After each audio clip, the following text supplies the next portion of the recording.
The ambitious Punani perspective. Okay, some of my favorite people in the entire world are black women. Get into it. My other favorites are black men, but you know, that's not the point right now. Okay? I just love black people with my whole heart.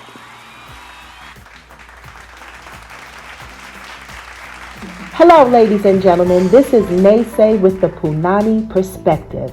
This is the channel where pop culture meets history. I hope you enjoy today's show. Listen, guys, really quick, this is not my normal time to do Naysay with the Punani Perspective, but let me tell you something. I'm watching the follow-up to, Justin Jones and Justin Pearson, the two state representatives from Tennessee, one representing Memphis, one representing Nashville, right? So they got expelled, as we both know. You guys saw my initial video on that and all the news surrounding it. These two young men were in the state house to fight against guns, AR15s, killing young children. They were protesting against the murders of young people, to include the 3 adults at the Covenant Presbyterian School, right? So they are protesting against AR15s, in my opinion, WMDs, weapons of mass destruction. So, as I initially told you in my video, Mr. Eugene Stoner, a World War II veteran, created the AR-15 so that American soldiers would have defense against the enemy. He did not intend for the AR-15 to be used against civilians or by civilians.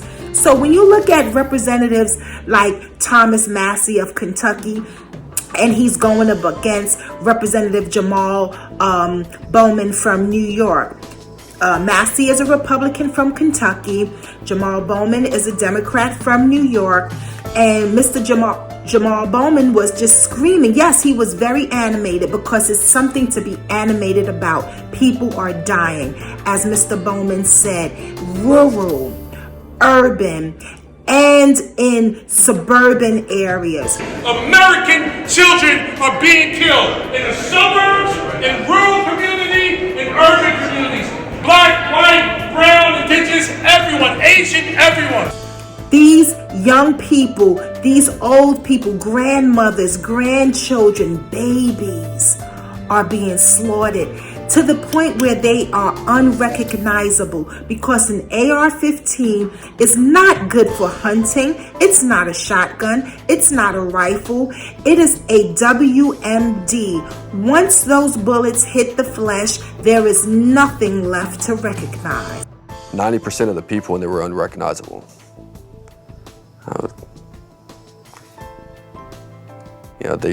The blood everywhere. I mean, it just covered them from head to toe. They were shot in so many different places that you just couldn't make out. So why do people need that type of firepower on the street? I have no idea. But you have the NRA out there, and it's very powerful, ladies and gentlemen. And you have a lot of Republican lawmakers who are beholden to the NRA. So Representative Massey, to me, he must be one of them. We should really investigate his rating with the NRA, because this man, that man, Mr. Thomas Massey of Kentucky, posed with his entire family around holiday time, posting up that weapon. So you have Representative Justin Pearson and Justin Jones, who were both expelled from the Tennessee State House, just to be reinstated a few days later. So their shenanigans proved futile. But the white man is going to keep trying. You know why? Because Negro, stay in your place. You're uppity. That's what they say. Listen, I didn't create that. That's what they say. Stay in your place. You're uppity. You know that is the truth. Thank you, Mr. Speaker. I didn't hear a question, But while my colleague's statement was eloquent, what he was essentially saying was that Justin is an uppity Negro. How dare he point at the speaker and call a lie a lie? How dare he act like he's your equal? How dare he come before this body and not bow down? That's what Representative Bulso was saying, and that's what he told me on the elevator 2 days ago when he tried to incite violence against me and got in my face and said, "You are a damn disgrace." And I said, "Representative Bulso, hold on, let me pull up my phone. Can you say that again?" And he cowered and chose not to repeat it because he did not want the world to see what a disgrace he is for Williamson County voters.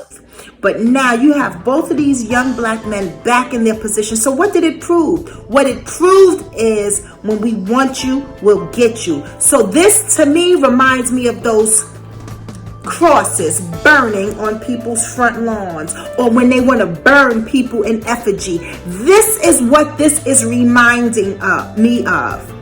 So if you guys don't understand, history is just repeating itself. But pay attention, because in the end, the righteous prevaileth. Right? Listen, we're on to the shenanigans. This is not... Yo, they are so upset. Yeah, they are so upset because Goldilocks wants Tyreek.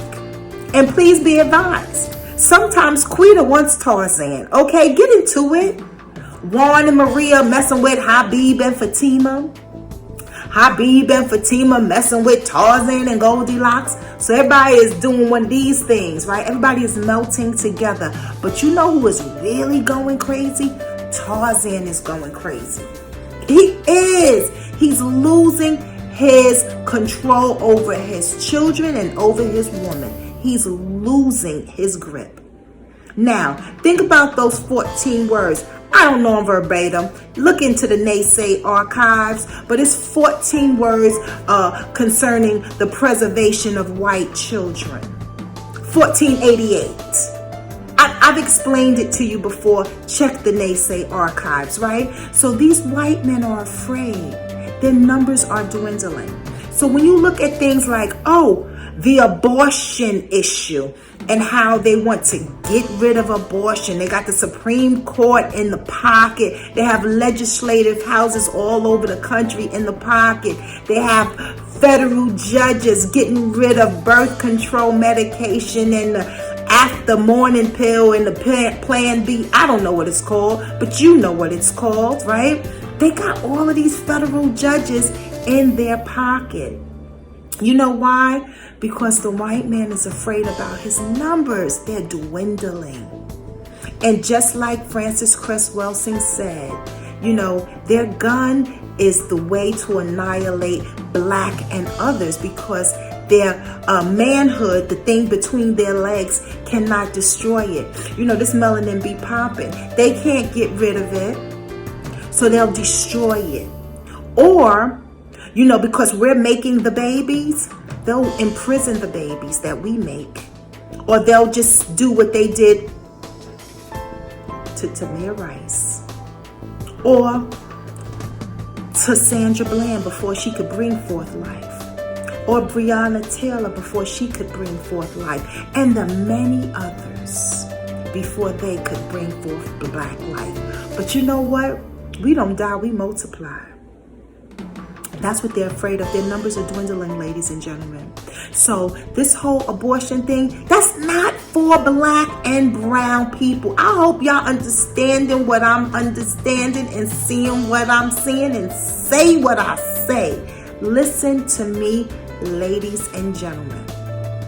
This whole thing about getting rid of abortion, overturning Roe, getting rid of this medication, it is not because they care about black and brown people. They want their numbers to increase. So when our numbers increase, they'll just incarcerate our children or kill them on the streets, like Tamir Rice, before he could even get a chance. Like, Trayvon Martin, before he could even make a baby.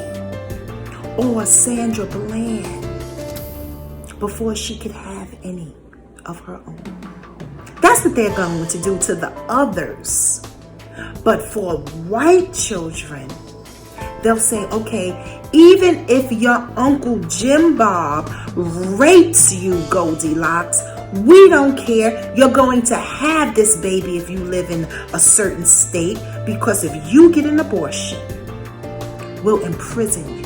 If you attempt, if you do a Google search, if you have someone drive you in an Uber, if your mother takes you across state lines to Washington State, we'll try to imprison you. Do you understand, ladies and gentlemen?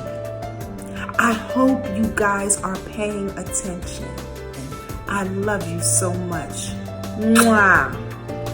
Peace and blessings. Ladies and gentlemen, this is Naysay with the Punani Perspective. It is my promise to all of you that I will do my best to enlighten and inform and to make you proud. It is my perspective. Peace and blessings. I love you. See you next week. Mwah!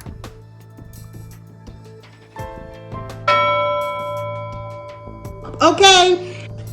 I just love black people with my whole heart.